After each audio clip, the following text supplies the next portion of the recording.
opportunity within the period. Today is day 8 of the program. So my session, I wouldn't waste much time. So my session, I'm going to address the key issues in preparation towards marriage.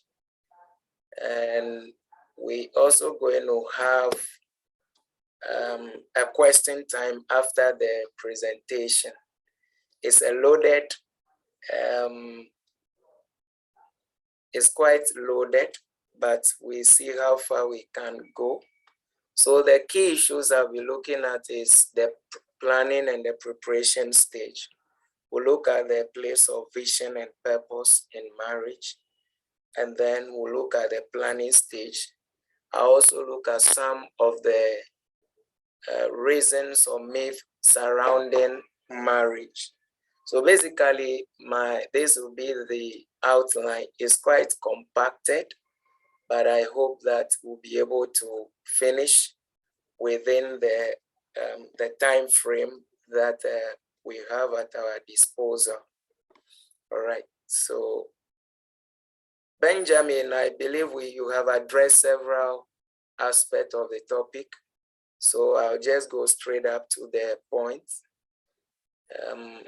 So we want to look at some of the key facts in the preparation for marriage. So first of all, to have a good marriage, you need to dream and have a clear view about a true marriage. The second stage or step is that you need to work it out. And the third stage is to live the dream. Right, so I'll start by looking at some key facts about marriage. I'm going to blend psychology and Christian perspective into the topic so we can have a unifying view about the concept, right?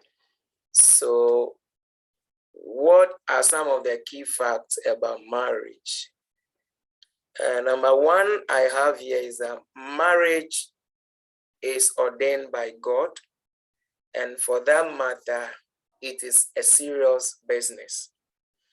And only those who take marriage as a serious business will get the best out of it. It means that whatever you invest in, where you invest, will also determine where you reap. So what you put in will also determine what you get at the end of the day. Then number two nugget about marriage is that it's one of the products of God. So if you look at the scripture reference in Genesis chapter 24, verse 1 to 7, it is clearly stated that marriage is a product of God. Number three reason or fact about marriage is that marriage is favor-based. When I say it is favor-based, it means that it doesn't involve any form of qualification. So by nature of our beauty or the nature of being handsome, for example, does not qualify you to be married. Number two is not a degree that you are working towards that you need to actually get. So it comes to us freely through favor. Marriage, the command word in marriage is that it is favor-based. If marriage is not favor-based, I tell you, everyone who desires to be married must be married by now. If you look at the institution of marriage, there are many people who are, in quotes, more beautiful, more handsome, more intelligent, more rich, but they are not married. So marriage can be looked at as a concept. For someone to look at you and then agree to marry you, or another person asking to marry you, it is one of the mysteries that can be understood within the concept of favor. So you don't think that by your physical statistics, your specs, your beauty, your handsomeness, your money, you deserve to marry. No, it is favor-based. The next one is that marriage is God's arranging people for people. Marriage is also about God arranging the right person or the good person or the intended person to meet you. So if you look at Genesis 24 verse 12, it is clear that that particular fact again is seen in that context. Then God is the giver of marriage. Marriage comes from God, and we should be able to identify with some of those things. So I can see some few comments. Someone has picked it that marriage is favor-based. Yes, it's very true. It is favor-based. Basically, we're going to look at some of the key issues.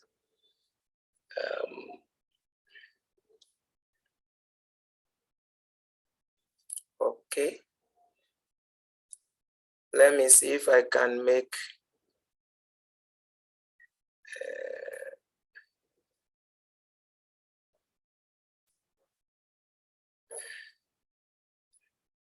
all right, so Benjamin will take care of the administrative area so I can focus on the presentation. So Benjamin, you are now the host. You can admit people. Thank you as I focus. Right, we have quite a number of things to do tonight. All right, so what is marital preparation? When I look around and I look at the subject or the topic, preparing for marriage or preparation for marriage, so many things came to mind. The first area being that, do people really prepare for marriage or they prepare for the wedding, the one-day wonder or the one-day show?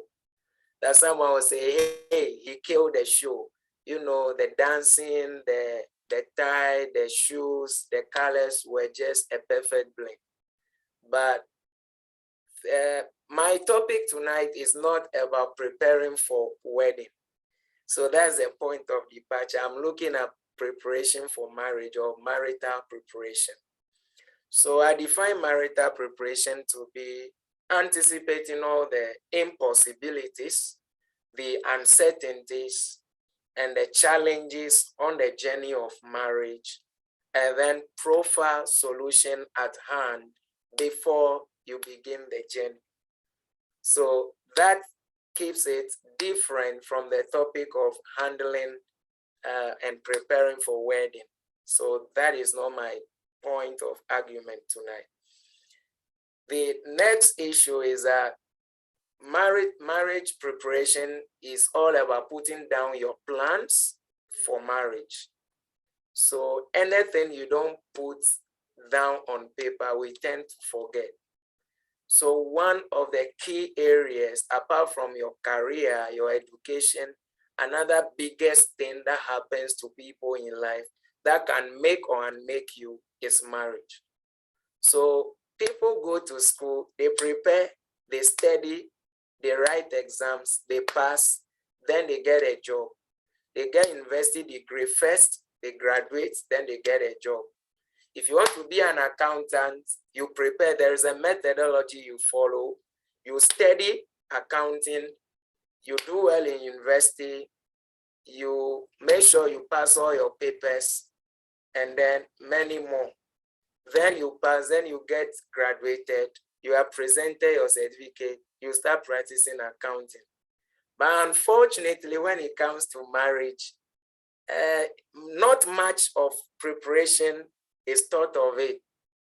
People don't prepare for 4 years. For you to practice accounting, you go to university for 4 years.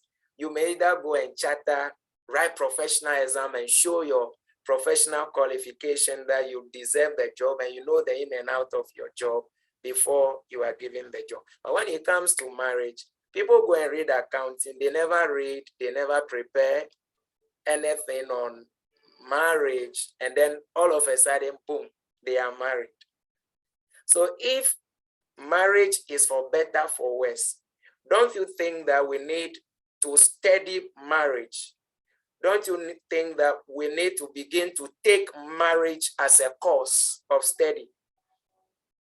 Because marriage will go beyond your professionalism, your accounting, your career. So if we take marriage as a serious business, then I think that personally, we should study marriage. We should read marriage. We should eat books on marriage. We should prepare. Every day we need to practice plans and ideas about how to make marriage successful. And basically, those are the key things that I think we should be doing. Then marital preparation again is about putting your visions, your purpose, your actions, your goals concerning marriage on paper. It's about going to the drawing board to design a predestination end that you want to see yourself. So believe you me, what you cannot prepare for, you can't have it. What you cannot see, you can have and have it well.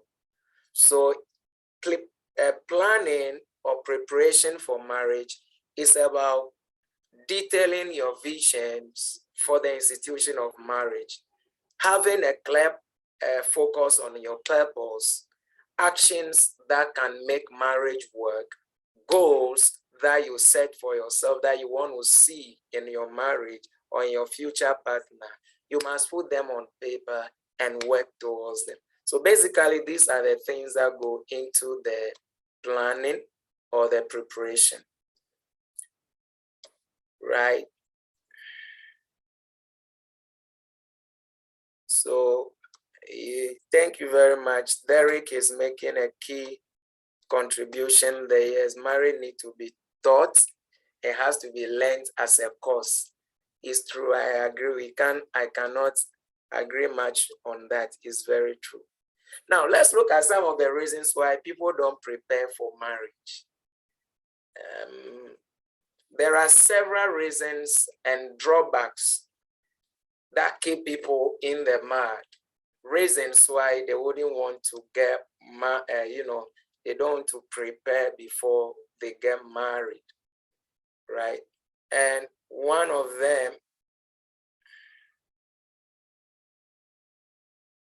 all right, Free, I think Benjamin is back. I'm transferring the host back to you so you can be admitting people for me.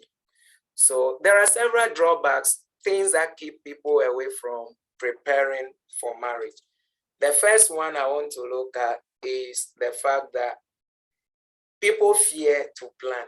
One of the powerful things that deter people from getting prepared for marriage is that they fear the whole institution of marriage and they fear to plan, right? So that is one key issue. The second one is that people lack the confidence or the drive. They lack the confidence to drive their lives. So marriage, will see soon, that is not for lazy people. Laziness doesn't marry. Laziness doesn't marry. And love in itself cannot marry. Love is not just a requirement, reason why you should marry someone. No, it's never on the list. As we go deeper, you will get some mysteries on the way. All right, so people lack that confidence to drive their lives. And because they lack confidence to drive, what am I after in life? What is my passion? Since they lack that confidence to drive their own lives, they fail to plan for marriage as well. They leave it to chance. The next one big issue why people don't prepare for marriage is that people are just lazy. So lazy people can never make marriage work. if you marry a lazy man, you marry a lazy woman, you are finished. Even the devil himself will stop chasing you. Your destiny is closed. Hello, right? The next reason why people, don't prepare for marriage is that they lack that's the inability to see beyond their present situation. Perhaps right now you are jobless. Right now you are jobless, and it's taking you 2 years, 3 years, 4 years without getting an end to your joblessness. So because of that situation, if it lingers on for 2 years, 3 years, 4 years, you are likely to never to even think about marriage. Marriage, trust me, will never cross your mind. There are people who have met their boyfriends, their GF, their BFs, in school, after school, they promise each other we'll go and do national service, we'll get some job, and then all of a sudden, we'll just come and marry. But 2 years down the line after uni, there's no job. You are still eating from mommy's, pockets, opening mommy's soup and all that in the house. 2 years, 3 years, 4 years down the line. Hey, Jack, you are not getting a job. You are growing old. Chances are that you may not even think about putting any plan together for marriage. Then another reason why people don't prepare for marriage is the excuse that I am too young to plan for marriage. People feel they are too young. Right now you might be 18, right now you might be 20, you might be 22, 23. You feel like, hey, I'm too young to be thinking about marriage. Right now I must be reading about my books, what is psychology and what is managerial economics and stuff like that. Hey, so Charlie, I'm too young to be preparing for marriage. No. Before you realize you are there, before you realize you hit 30, you hit 35, you're on your way to 40. Another reason is that some people believe that, well, now I am 45, I'm 40 years. I'm just too old to be preparing for marriage. Well, I stand to be correct. If I get any man interested in me, I'll marry. If no one comes, fine. So, too old. Then some people also feel that they know it all. All their plans they have in life is in their head. They never put it on paper. And because of that, it also deters them from, getting, plans down for marriage. Right. Let's look at areas that we need to prepare for marriage.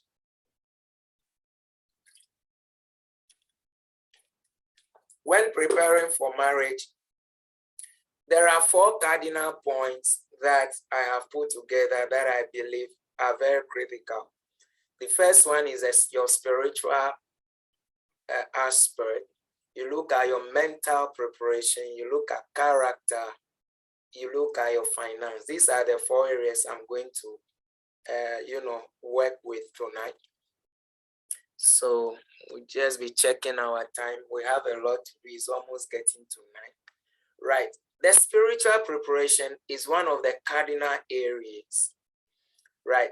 As a Christian, one of the key areas you need to prepare for until you meet the institution called marriage, you need to do the following things, and you must have these things in place.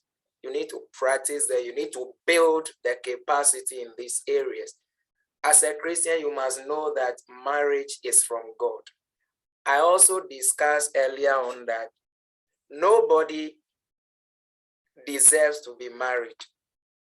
You don't deserve it. You don't assent to it. You can't say, hey, Kojo, because I'm beautiful, you must marry me. No. Marriage is favor-based. So to get it from God, understand that it is favor. Your father, your mother can give you good car. Your father can give you V8. Your mother can give you a house. In fact, they can build a whole Dubai in Ghana for you.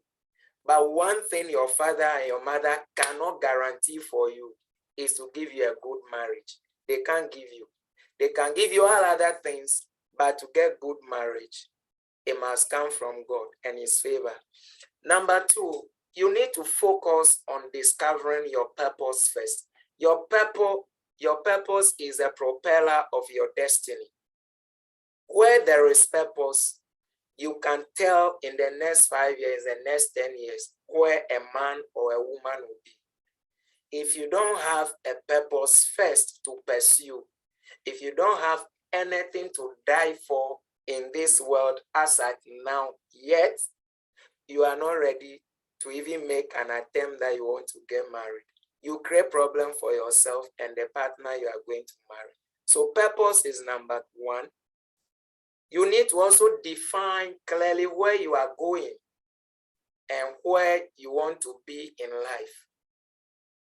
You know, a lot of men also make mistakes when they are in the dating market, they are in the courtship, they are in the marriage market, looking for products, you know, to bargain for and buy as in husband or wife. People make their choices based on their current situations. And that because they don't have vision, they don't have purpose, they don't envisage where they want to be in the next 5, 10, 15, 20 years. They make hasty choices based on their current circumstances. And then you often hear that you see a man who got married 2 years, 5 years down the line, his life and destiny begin to change. He's beginning to get money, he's beginning to have car. Then he begins to see that, hey, yeah, I'm married, but it's like I'm married to the wrong woman.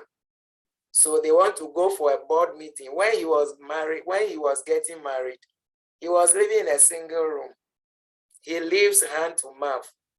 He had to sell products to make money. So he married based on that situation. 5 years down the line, he is now an MD of a company. Then he realized that, hey, Jack, the woman I have married to is no longer serving my status. Per my status now, I need a lady who can speak, you know, Sri language English without potholes in it. And my wife cannot speak that language with me. So they begin to pursue side chick agenda. So one of the areas that you need to check, especially the men, it goes for both men and women, is that never marry any man or any woman based on your present circumstances and predicaments.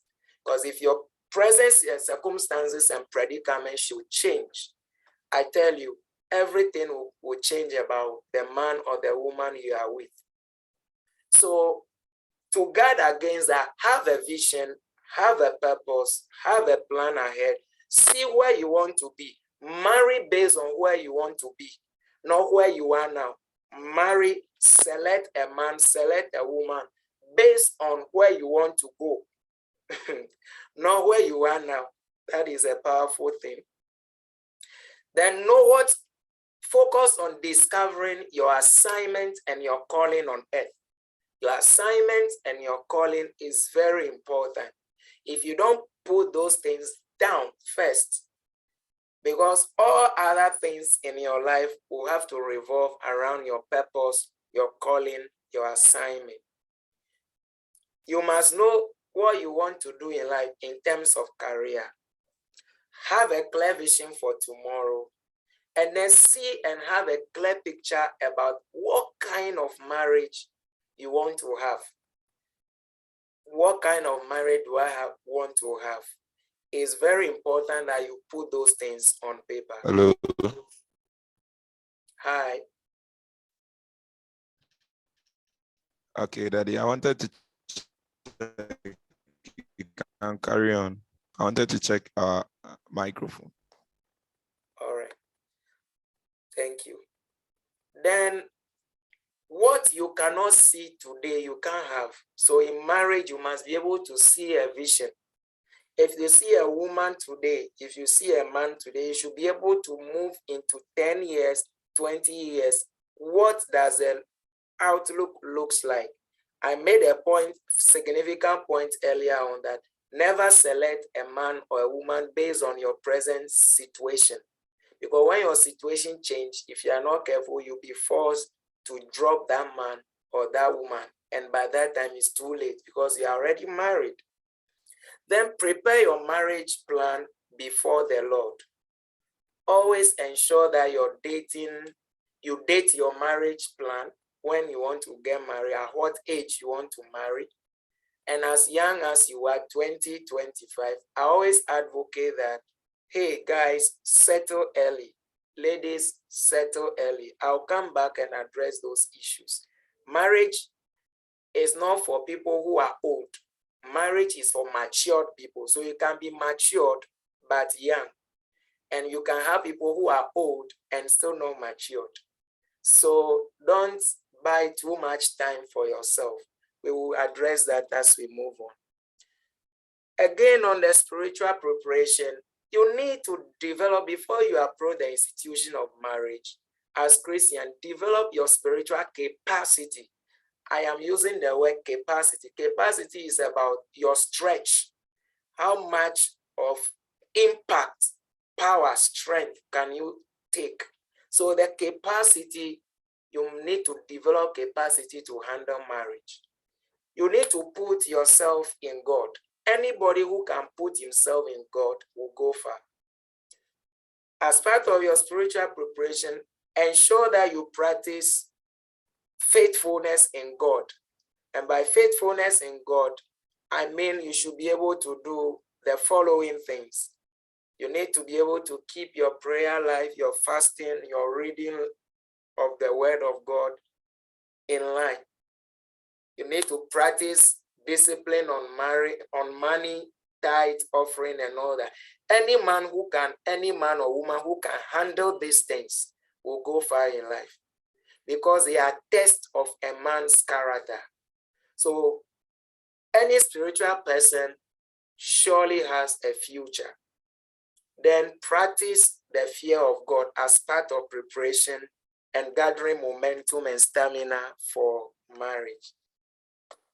Now, the second area I want to present on is your mental preparation.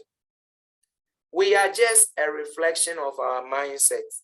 No man or woman can be above or beyond his or her mindset. So marriage is for matured mind. And what is maturity?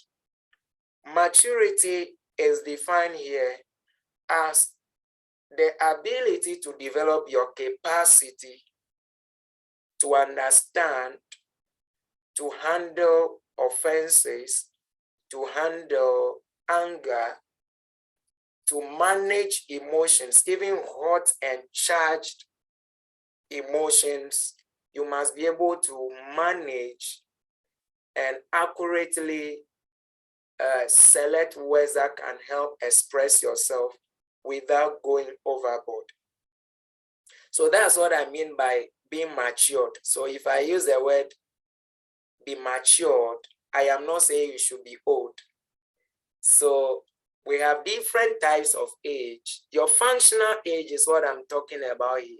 Somebody can be functionally old, but chronologically young. So you can have a 25-year-old woman who is very matured. She can handle a lot of issues. She has good perceptive abilities. She has good sense of judgment. She has good ways of handling things. But someone will be 40 years and also be very bad at handling issues, offenses, disagreements, and many more. So what you need is not physical, being old, but being mentally strong and matured. Then marital success has nothing to do with prayer. If marital success is about prayer, all the prayer warriors in our various churches would have been married by now. Number two, they should have been having a good marriage as such. But hey, marriage doesn't work because he's a pastor. Marriage doesn't work because someone you are married to is a prayer warrior or prayer machine. Now, what is married? Don't use empty head to marry without knowing anything about marriage. There are a lot of people who don't know anything about marriage. So they just see marriage as a ceremony. Others are doing it, so they also enter. They only enter before the other. Oh, I didn't know that it was like this. I wouldn't have done this. So one of the bigger blows to marriage in our contemporary days is that people don't prepare before they get into it. So to marry right, you need to have filled your mind. You need to grow your mind. You need to develop your mind to have good marriage. It's not about praying your head into marriage, but developing your mind to have good marriage. I will demystify that soon. So read. The command word for mental preparation on marriage is that read. Read and read about marriage. I mentioned earlier on that you want to be an accountant, you go to school for 4 years.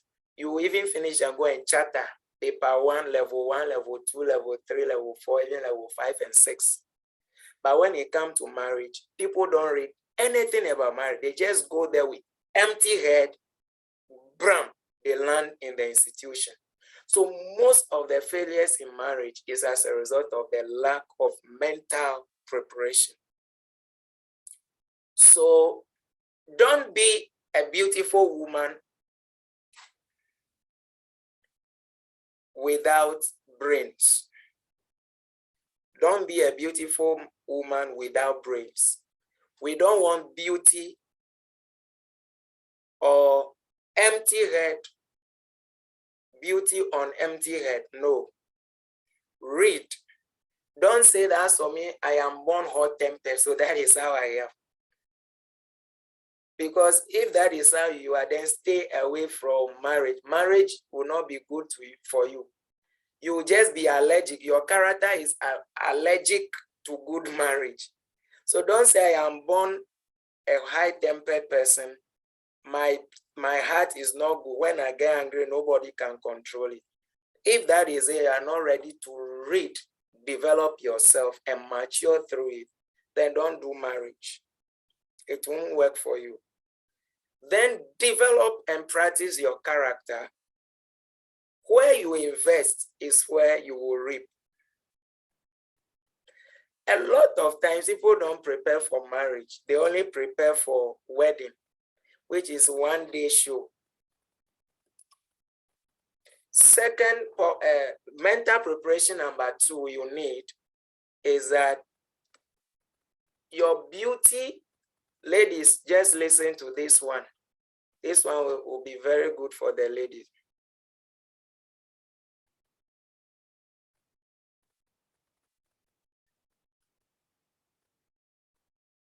One of the beautiful things I'm looking at is that, ladies, it's good to be beautiful. It's good to be handsome. It's good to be beautiful. But as far as marriage is concerned, one of the mental nuggets you need on preparation for marriage is that your beauty or your looks will only work the magic on a man to attract him. Your beauty or your looks will only work the magic on attracting a man. And that is the end of beauty. The rest of the journey in marriage, it takes mental sharpness as a woman to keep a man. A man, after getting, and no man will propose to a woman because you are beautiful. Correct men will look at, what can this woman contribute to my life? Can she handle marriage? Can she handle my home? Can she handle children? Can she handle a lot of things? When I come to decision, can my wife I want to marry to help me plan my life? Can she make serious and contextual contribution to my life? These are the things I call mental sharpness. You must have idea about economics. You must have an idea about investment, because men are looking for the woman I'm selecting. Will she be able to help me? What can she help me do? So you see that if you vouch on your beauty will end at the gates, the house gate to the marital house. That's where the beauty can lead you to the wedding house. After that, beauty ceases to work the magic. When you enter the marriage, what works the marriage is your mental capacity and your mental sharpness. Then also learn to develop anger management. Plan to have an anger management plan, because these are the key areas that are destroying people. You are quick-tempered, you easily get angry, you easily get offended, you are highly a jealous man, jealous woman. Trust me, these things don't work marriage. So if you are planning to have one, if you are planning to have good marriage, you have to drop anger. You have to drop unforgiving spirit. You have to drop quick-temperedness and many more. And this can only come when you work on yourself. People want to marry, but people are not ready to work on themselves. Trust me, you can't go and tell somebody that, as for me, this is how I am, and you expect people to keep you and accept you the way you are. You must be desperate to transform.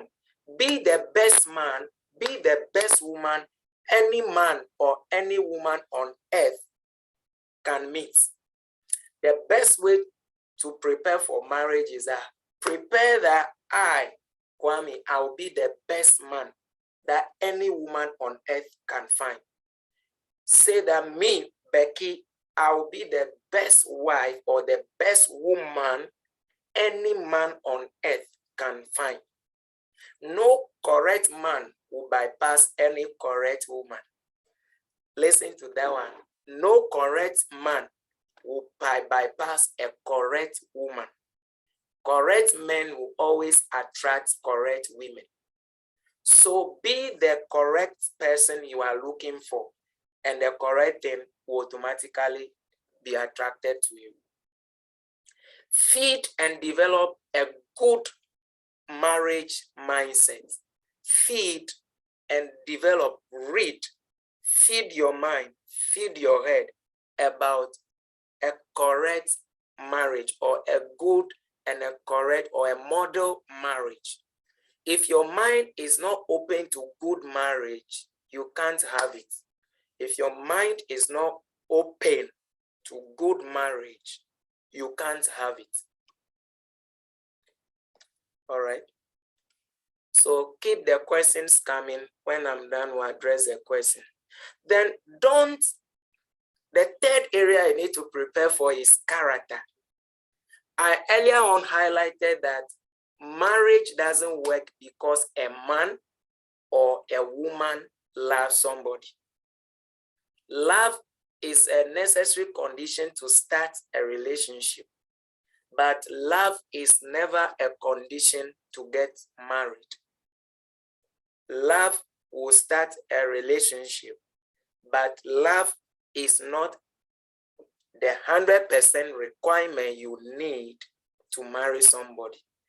Never marry somebody because you love the person or the person loves you. It's not a ground. It's one of the weakest ground that people are building marriage, and it's destroying a lot of people. The reason is that you can love somebody, but he is a cheat. What about that? But you love him. You can love somebody, but the person is lazy. You can love somebody, but the person doesn't love you back. You can love somebody, but the person is not committed to you. You can love somebody, and yet the person will abuse you. So my brothers and sisters, in preparing for marriage, one of the powerful things you need to keep in your head is that never make a decision to marry somebody because the temperature of your love is so high, or the person's temperature of love towards you is high. No. In fact, I can tell you that in marriage, 0.001, I can say marriage love only constitutes about 0.05% in the marriage. The rest of what makes marriage work is commitment, is hard work, is sacrifice, is understanding, it is character. Unfortunately for us, people just marry people because they are, I love him. When I see you, some butterfly things run through my chest, like butterfly in my belly. No. Rather, listen to this. In preparing for marriage, understand that success in marriage is 100% character. Character will take you far.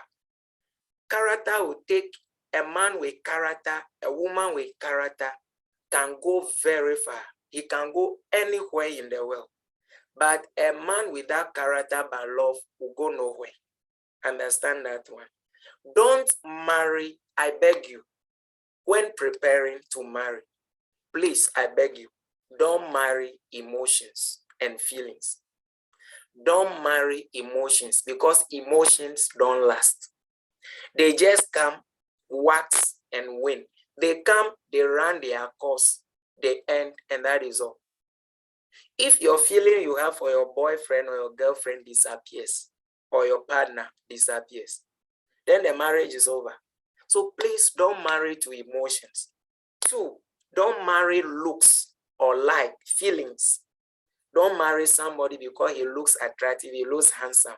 You know, go chop beauty and handsomeness in marriage. Brother, sister, you will not chop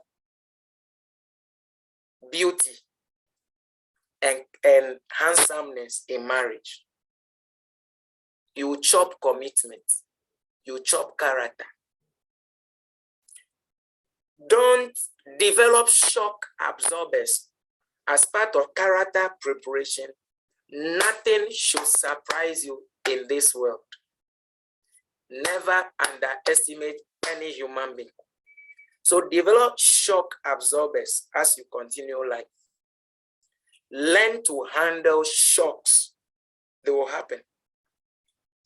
Then develop character for forgiveness. Never to be offended and never to be angry with anything. Because these are the key things you need for marriage. Then always run. The command word here is that run. If you see any man who is an angry person, you are dating the person and the person can get angry because you didn't pick his call or her call. Hey, brother, sister, you won't make a good husband or wife. Run away. We are just dating. We are just friends. Hi. And he's already angry. So run away from angry, offensive, and unforgiving people. The next one is that if you can't handle his or her anger now, whilst you are not married, whilst courting, you can't handle Kojo's anger. Whilst you are courting, you can't handle his anger. You can't handle her anger. You can't handle her unforgiving spirit. Please, when you marry, you can't handle it. It will get worse. So please advise yourself. If he gets angry, if he gets unforgiving, if he speaks so harshly to you whilst you are courting, you are not married, but he behaves as if he has control and authority over you, please advise yourself before you get to a very abusive marriage. Now, let me, as part of character development, let me address some of the wrong mindsets singles have about marriage. There are some mindsets singles have about marriage. The first one I want to look at is that a lot of singles out there believe that marriage is hard work.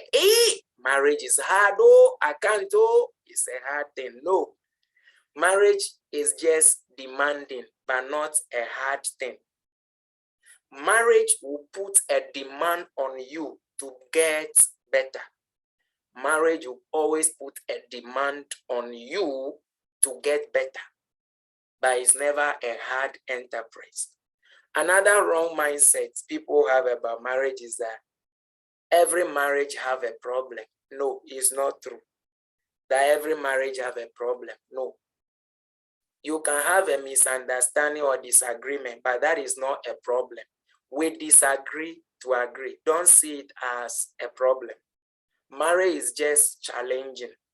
It will test your patience. It will test your character. It will test your ability to live successfully with people. So marriage will actually make you better. The third reason or myth, wrong mindset singles have about marriage as part of preparation plan is that people believe that they will never be happy until they marry. I won't be a happy man. I will not be a happy woman until I marry. No, it's wrong. Be happy now. Be happy for life. Be happy for life before you marry. Be happy for life before you marry. Be happy for life before you marry, because marriage is not an entertainment enterprise. Marriage is not a place to go and do entertainment. If you want to be happy, sign up and go and watch KSM show. You will be happy. Marriage is not supposed to make you happy. Marriage is supposed to make you better. So don't marry, don't put your happiness on hold and say, until I marry, I can't be happy. No. In fact, when you are going to marry, you must carry your happiness, your personal happiness is what you carry to the marriage. He will also carry his happiness with the marriage. She will also carry her happiness to the marriage. Don't marry on the assumption that when you marry, your husband will make you happy, your wife will make you happy. No, be happy for being happy's sake. Because marriage is not a place that the other person can make you happy. So don't marry somebody because you think that once you marry, you'll be happy. Another mindset, wrong mindset people have is that, oh, there's one perfect person that is meant for me. So this whole world of billions of people, you want to tell me that there is only one man or one woman that is good for you, and that if you don't marry the person, then you are dead. No, it's not true. In fact, God has created good and wonderful people out there. They are not just one, they are not just two. So don't say that because you are with one guy or one gentleman or one lady and things are not going well, you still want to force your way and marry the person on the mindset that he's the only one meant for you. No, it's wrong. In fact, if you leave that guy, you leave that lady, you will still meet correct people that are good for you. There are people after they marry, they go and meet some guys, they go and meet some ladies, and they are like, why didn't I meet you first? I wouldn't have married my wife or my husband. So never think that there is only one perfect man or one perfect woman that exists out there for you. That if you don't get married to that your boyfriend or that your girlfriend, then life has come to standstill. No, it is not true. God has prepared several ribs. God has prepared several ribs. There are several ribs in the market that can fit you. It's not only one man or only one woman. So stop killing yourself.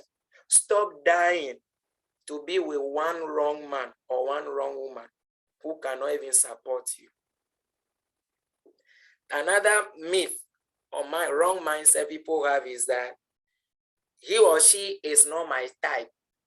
There are people who come and propose to you, and all that you tell them is, oh, Kojo is not my spec. Ama is not my spec.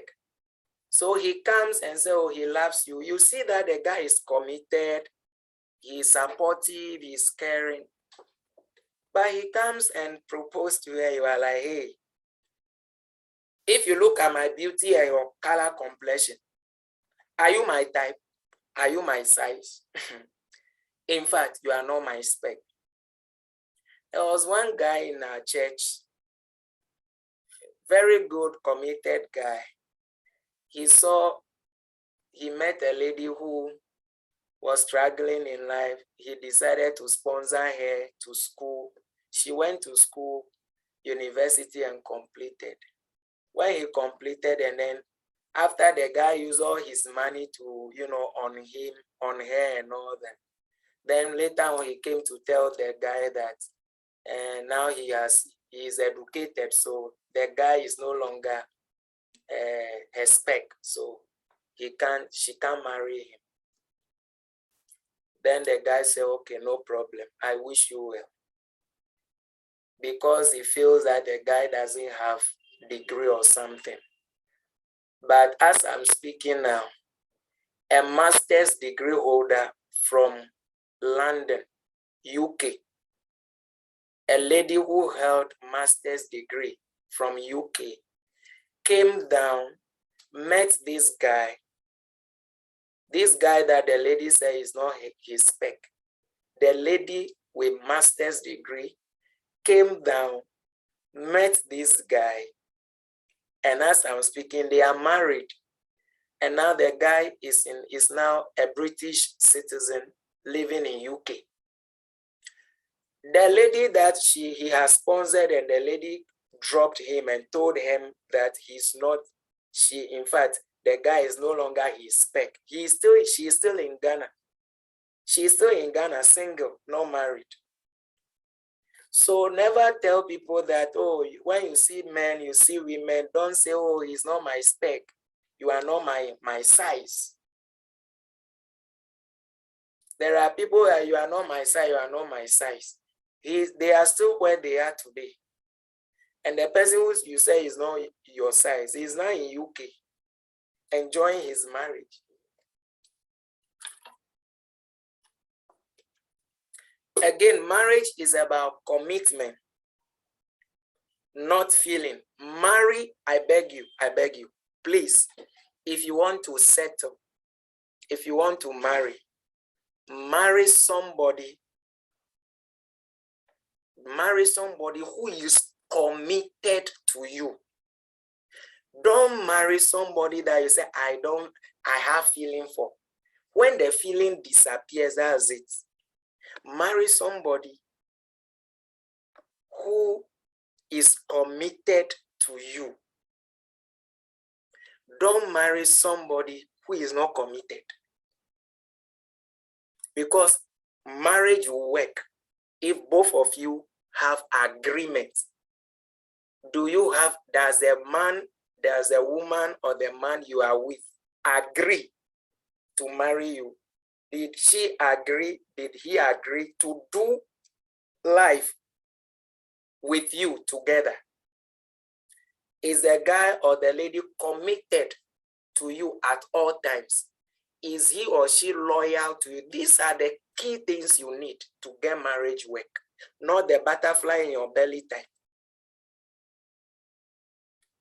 Feelings will always disappear, but committed people will stay true to you. Feeling will always disappear, but committed people will stay true to you. Another wrong mindset is that I have to wait and get money before I marry. No. If you want to wait and get 1 billion, 10,000, 100,000 before you marry, I tell you, you will not be able to marry. So please, we don't marry because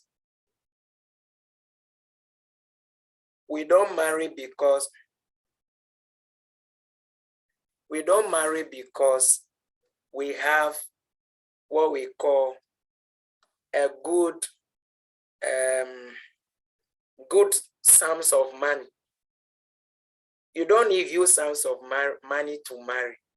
So if you want to store money 10,000, 50,000, 100,000 before you marry. Please, you may not marry. So you don't need to wait and get money before you marry. You only need marital sense. You need marital sense to get married, not money. You don't need money to marry. You need marital sense. When we get to financial preparation, I will link this point. Then good men or good women are scarce and hard to find. No, good men and good women are still around.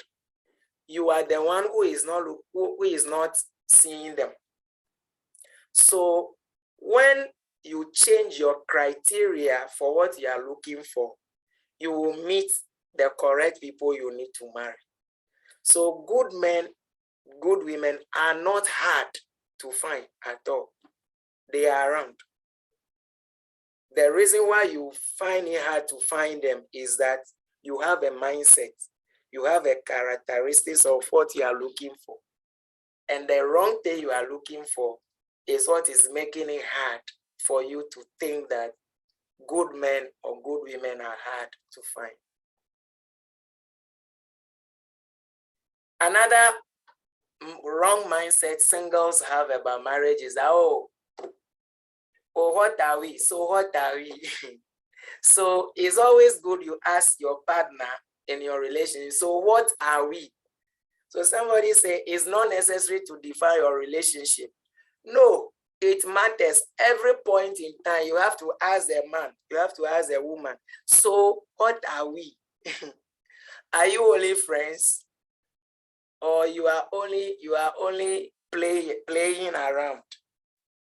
Please, ladies, if a guy come around you, averagely 6 months, he has POP mouth, he's not saying anything, he's always around you, calling you in the day, in the night, sending messages,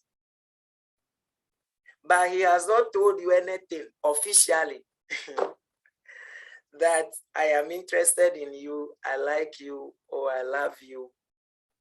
I want you to give me the chance to be your partner. Let's study each other and work ourselves into marriage. He has not said anything to you.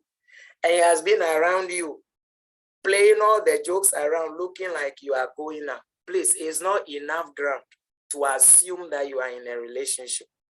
Please, if the ladies, I beg you in the name of God, if a guy comes around you 3 months, 6 months, by 6 months, he is not telling you anything, please sit him down. Ask him or her to define what you are. What are we? So what are we? What are we? Are we friends? If a guy come around 6 months, he's not saying anything, sister, tell him that you are serious. If he is not interested, he should pack. Not that you'll be around and be blocking traffic around you and be scaring all the potential suitors, because on your way to church, he is with you. On your way to even buy cocoa, he is with you. On the way to market, he is with you. On the way to lecture hall, he is with you. For 6 months, 1 year, he is not saying anything.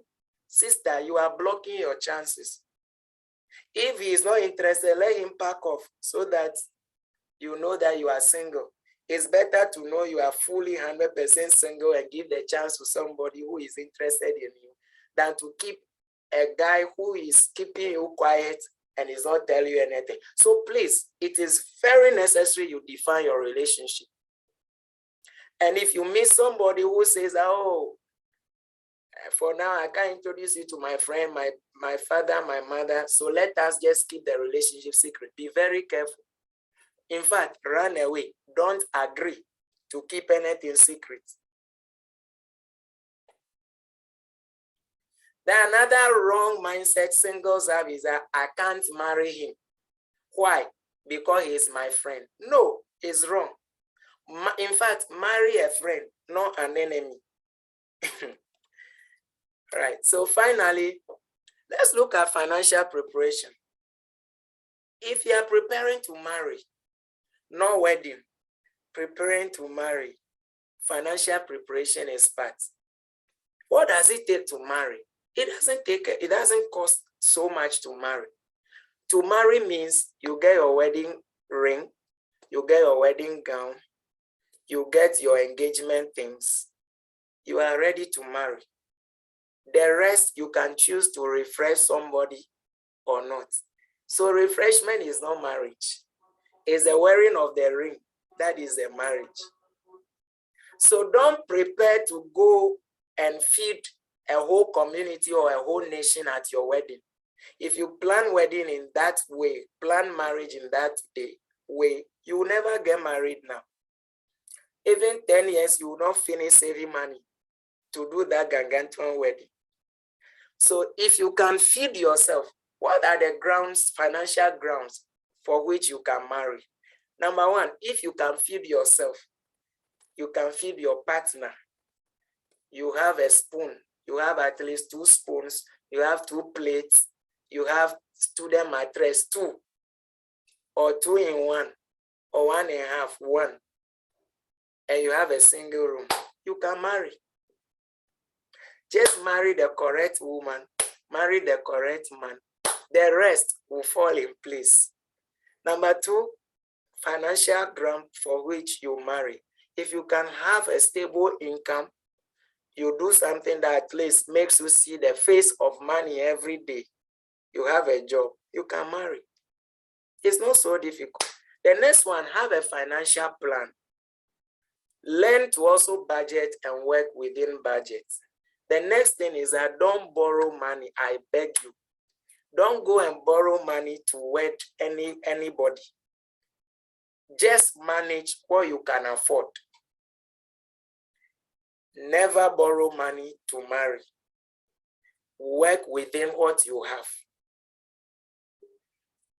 Remember, the wedding is a day, but marriage is a lifelong. So be wise. Last but not the least, don't spend huge money on your wedding to impress people. In fact, doing lavish wedding to impress people is not marriage. I have seen people who have spent billions of millions of Ghana cedis on marriage, on wedding. And the marriage didn't even last. After the honeymoon, 3 days after the honeymoon, the marriage is over. So the expensive wedding is not the marriage. If God blesses you with good money and you want to spread it, fine. But that is not the yardstick to get married. Then finally, never start your marriage on debt. Never start your marriage on debt. Finally, before I go, never start your marriage on debt. Never start your marriage on debt. Never start your marriage on debt. So this is what I have for now. It's about 9:36 and I want to end it here. So if you have questions, you can present your questions. So please, if you have a question, I'm done with the presentation, so you can.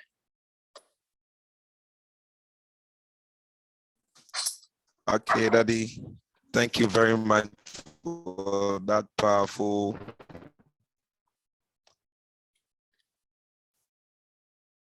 lecture. We've really enjoyed it here. I want to ask a question that you are planning to marry. I can't really get you.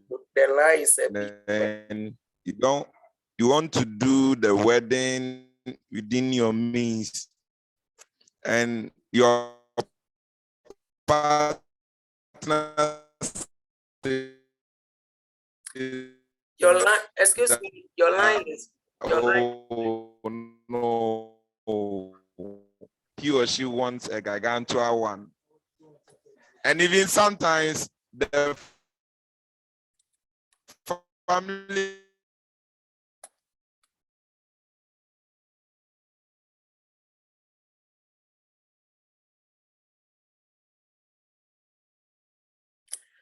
All right, Efree, I think your network is.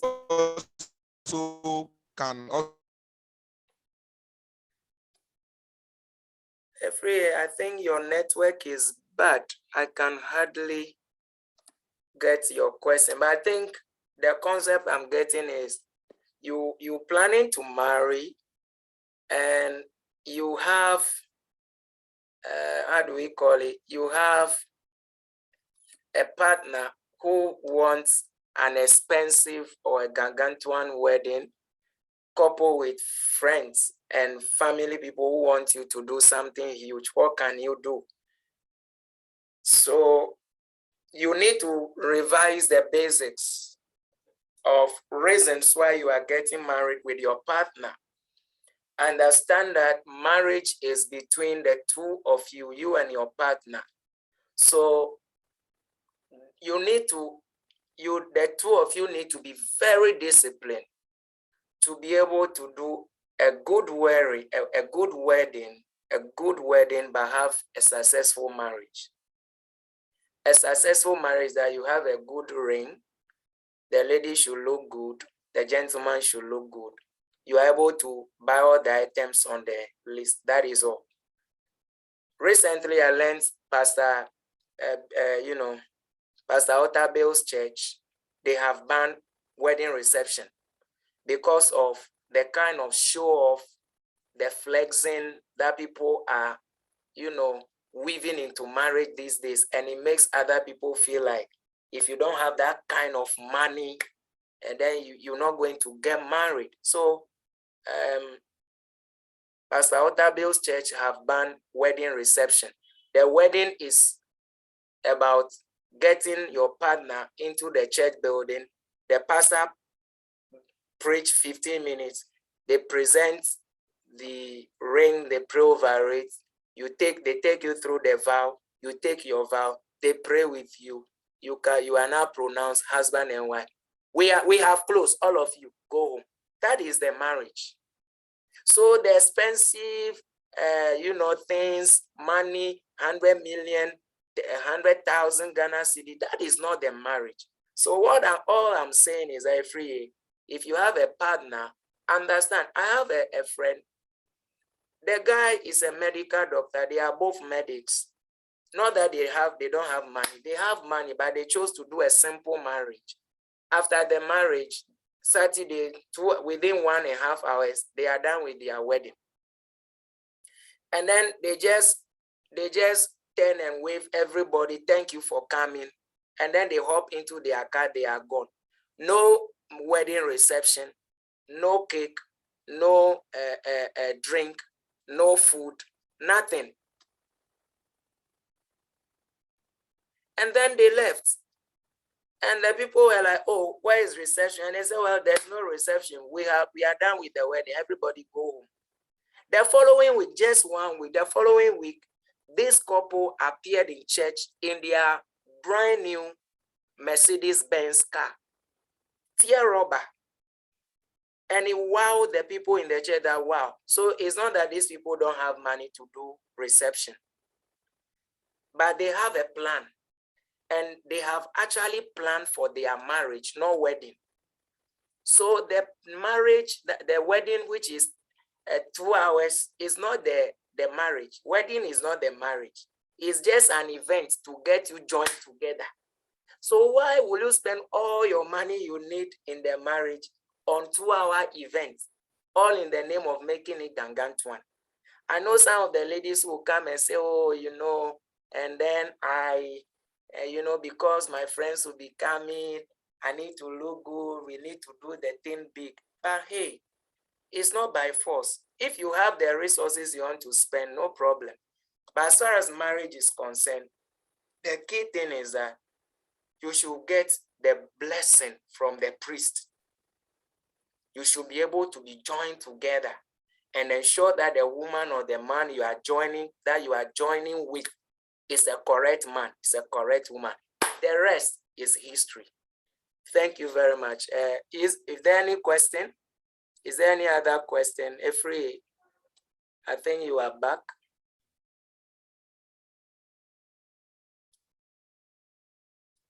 Efri, is there any more question? Is there anybody with more question? Hello, sir. Hi. Yeah, there are questions in the chat box, if you can check. All right. I have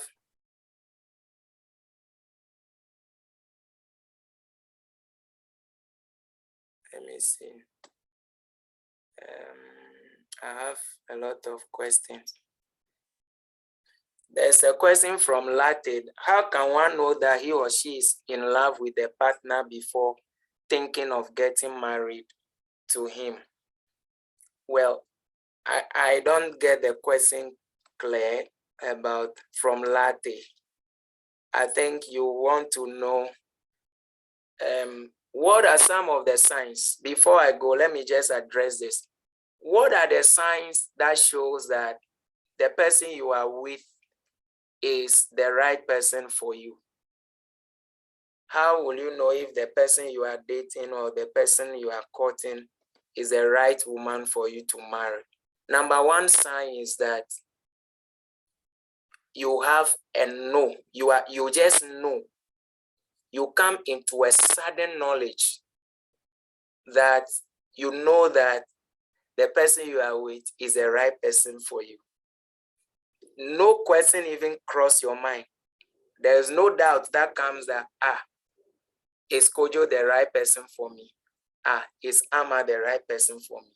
You just come into sudden knowledge that the person, you just know that he's the right person. He's the one, she's the one. If you don't have that assurance, please be careful. Number two sign to show that the person you are with is the right person for you is that you have peace. You experience peace of mind. There is always peace. There is peace. You experience peace and inner joy in your spirit. Number three, doors begin to open for you. If you are with somebody and the person have good spirit, you pray together or you agree on things and suddenly doors begin to open for you. Breakthrough here, breakthrough there. Know that that is another sign that you are with the right person. And then the fourth one is that God always confirms whoever you are with. God confirms it through word of knowledge, through the word of God, and then through dreams, visions, and revelations. And this vision and revelation thing is not only you, if you are two in the relationship, if God reveals it to one through dream, another person, the other partner will also have it through dream. So these are the key things you need to pay attention to. So I think I've addressed Latte's question. Okay, Daddy. All right. You want to ask, maybe you want to marry someone and then you want to do a simple wedding. Okay. And then the family demands that, oh no, this is our daughter, maybe he's popular or something, so they want a gargantua wedding. So what must you do as a man? You want to do the wedding within your means. Yes. So do what your budget allows you to do. If the family decided that they would take the wedding and doing boom, gargantually, leave it to them, let them do. But never, you have to be strong and never put yourself under pressure to do something you have not prepared for. So you and your partner, you have to think through it well and plan it very well that this is the budget you are working with. If the woman understands, she'll go and convince the family. If you still convince her and she convinces the family, and they are still insisting, then know that this is your budget. If anybody from the family of the wife, your wife to be want to sponsor the wedding, fine, they can go ahead. But it shouldn't put stress on your life because they want a gargantuan wedding for their daughter. Do you understand that? Hello, do you understand that? Okay, sir. Yeah. All right.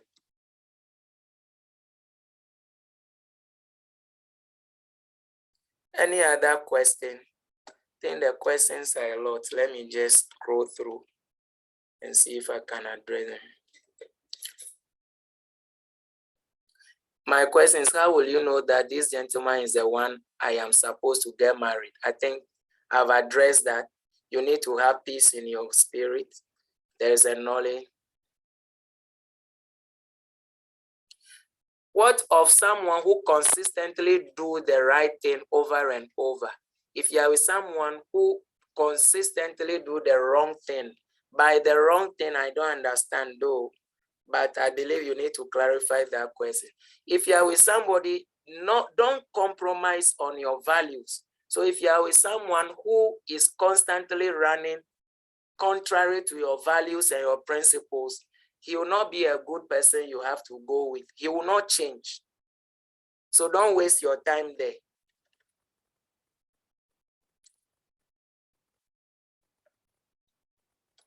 Okay. Dixon, you have raised your hand. Let's take your question. Dixon. All right, Daddy, thank you very much.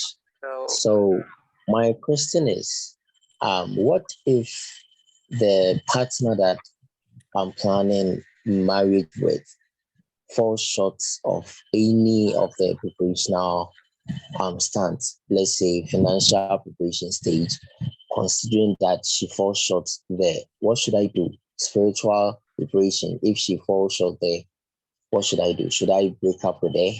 Should I end the relationship? Or I should have another way? When you mean, all right, when you say the person falls short of the preparation financial, what exactly are you talking about?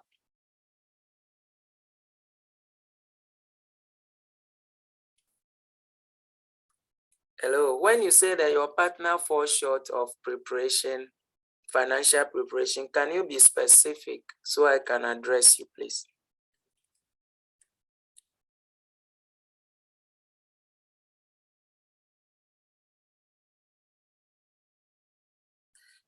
Yes, if you have a girlfriend who is not mentally and spiritually sound to your liking, what must you do? So I mentioned earlier on that select a woman, select a man who is going where you are going. So if you meet somebody who doesn't meet the standard and the criteria, what should you do? It's simple. The answer, you know the answer. You need to select people based, if you become a professor tomorrow and you have a girlfriend who doesn't measure up to that standard, she is not also willing and ready to change or to study and upgrade herself, then it's going to be a problem for you. So you will not marry now, and then when you get to professor states, you go and marry another. No. So if the person has not lived up to the standard you are looking for, advise yourself.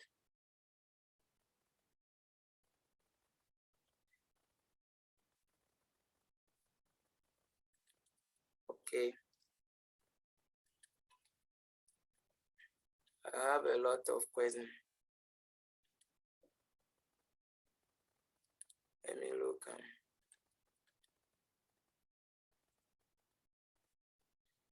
Daddy, please, I see myself growing, yet all the men coming my way are from different church.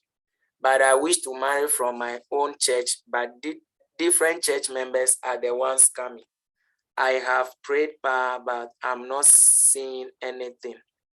All right, Nana Ikia, Another reason why a lot of people remain single in our days is that they are looking for a particular tribe man, a particular tribe woman, a particular church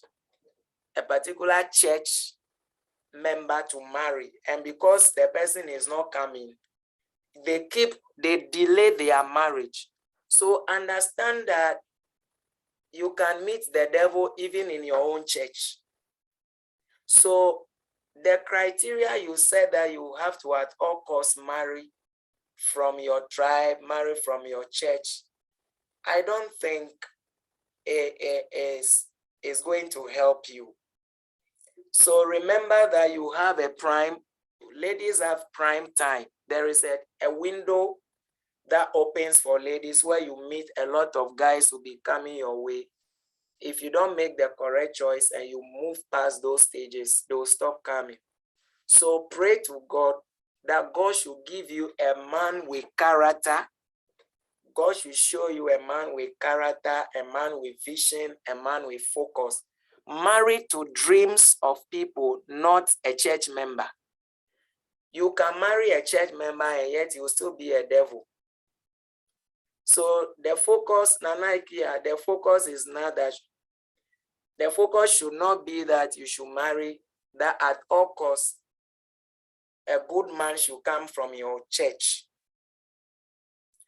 So in as much as possible, again, if you are looking at going out with somebody other than a church member, ensure that the doctrine they are practicing at the other church is sound. Ensure that the person you are marrying to has character, is committed to you, and he truly loves you. These are the key things, and he is from God for you. These are the things that you need to change. That's why I said that there is a myth out there that the correct people or the good man or the good woman to find is hard. It's not hard. It's because sometimes we set some wrong criteria for ourselves. Now, if you find yourself in a church where all the men in the church are older than you and they are all married, and the people who you are looking forward to marry as guys are younger than your age, they have not even completed a senior high school yet, and you are still staying there thinking that you will marry one of them, is it not going to be a mission impossible? Right, so these are the basic issues that you need to deal with. So Nanaikia, that's the answer to your question.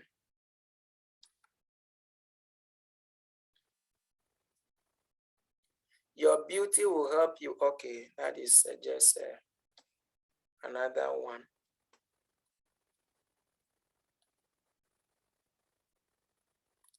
Okay, let me take one more question. The chat room, we have a lot of.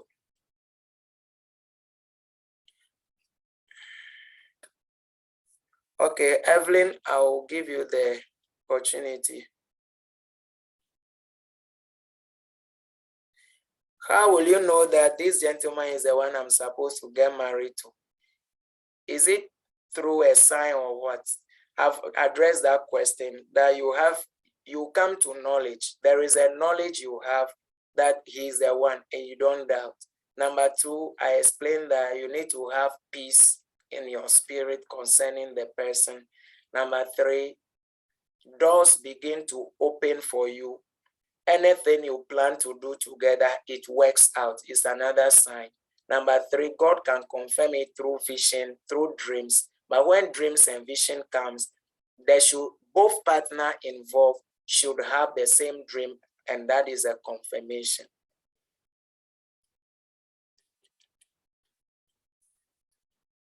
All right, so let me go over and take one or two questions and then we'll wrap up. So I have a hand up. Somebody raise a hand. Evelyn. Is Evelyn here? Okay, Evelyn, unmute your microphone and speak. Sir, please, good evening. Good evening. I didn't join. Fine, thank you. I didn't join early, so But I have this question, and I'm hoping you can address it for me.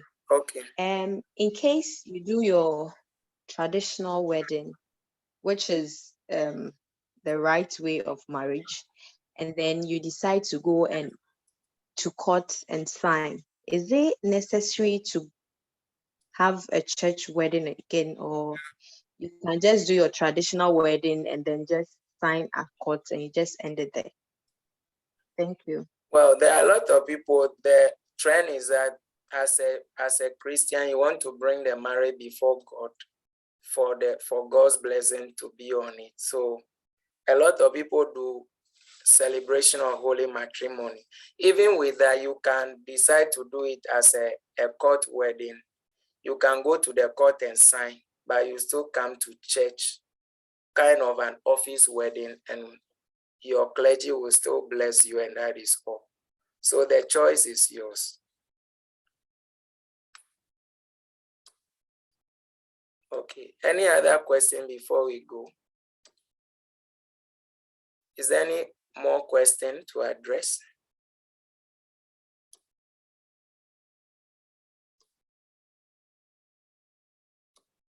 Is there any more question?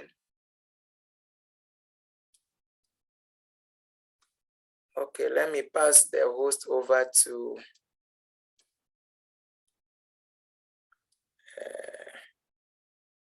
where is Benjamin?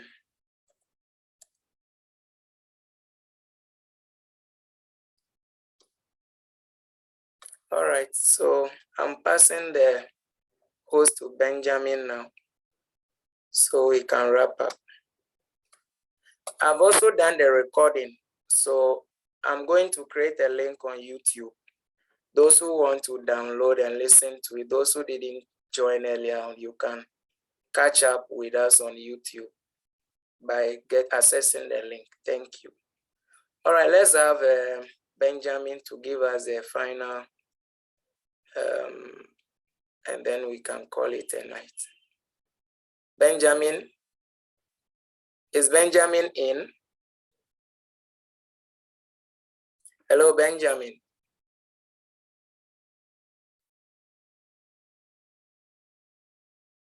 Benjamin?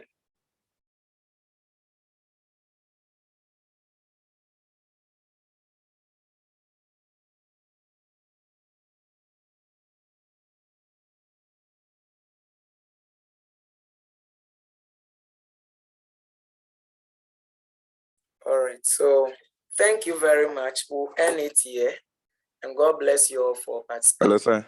Hi, Benjamin. I just read your. Hello, sir. Hi, Benjamin. Benjamin, I can hear you.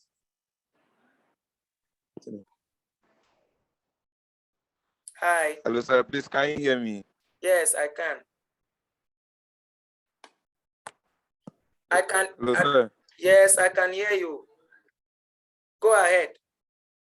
I'm done, so you can Yes, sir. give it final wrap up, and then we'll close.